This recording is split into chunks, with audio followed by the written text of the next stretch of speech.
It's now my pleasure to introduce our student speakers from the Masters in Public Policy, Bria Price and Nicholas Young.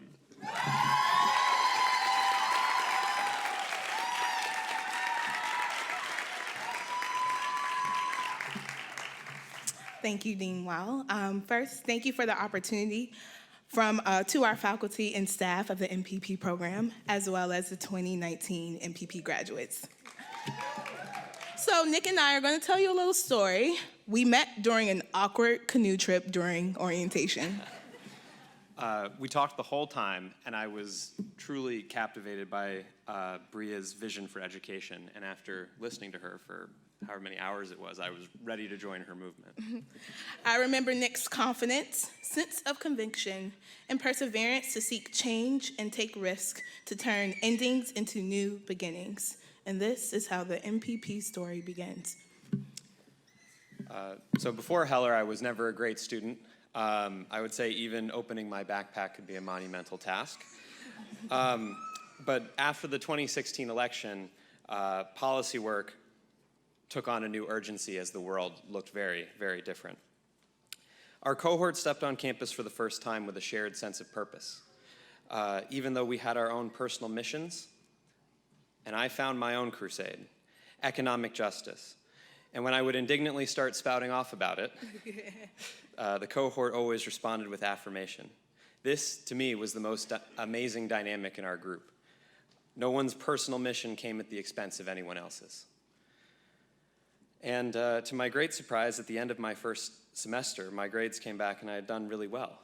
And I just can't overstate how much my community helped me. I went through ups and downs, but the support of our cohort never wavered. When I witnessed our group asking hard questions, presenting revolutionary research, demanding equity, and fighting for a better world, it inspired me to open up that backpack and get to work.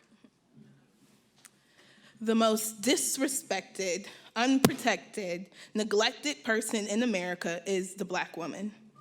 Powerful words by Malcolm X, today's his birthday, that continues to ring true to most spaces that I enter, including Heller and Brandeis. The first few weeks I struggled, not seeing many professors of color, not reading content that uplifts Black women, and seeing just one statue of American Black excellence in the building. I initially focused on the negative aspects, but if you know anything about me, anything about my faith, and anything about my family, you know I couldn't stay silent for long. I remember the students of Ford Hall, who advocated for all students and addressed unjust practices against students of color. By following their lead, I decided to always speak truth to power. Once I did, I received a tremendous acknowledgement from my cohort as they shared my concerns. Y'all saw me for the first time. I knew I stood on the shoulders of giants from Ford Hall, but today I stand arm in arm with giants from the 2019 cohort. Together, we advocated for curriculum changes, created a democratic and successful environment, thank you, Alexandra, tightened our analytical skills, and embraced our flaws. Today, I know there are people in the world who are concerned but committed to seeking equitable rights and justice. We hear sometimes that we spend too much time describing problems and not enough time offering solutions. Fair. But if you asked us to get through a locked door, I would argue that it's more prudent to have a thorough understanding of the lock rather than searching blindly for the key. It's really easy to prioritize the key. Skip all those depressing statistics about the racial wealth gap and focus on what can be done about it. The quest to break the lock can seem daunting, but there is much J-O-Y, joy in the struggle. And that joy means justice over yourself.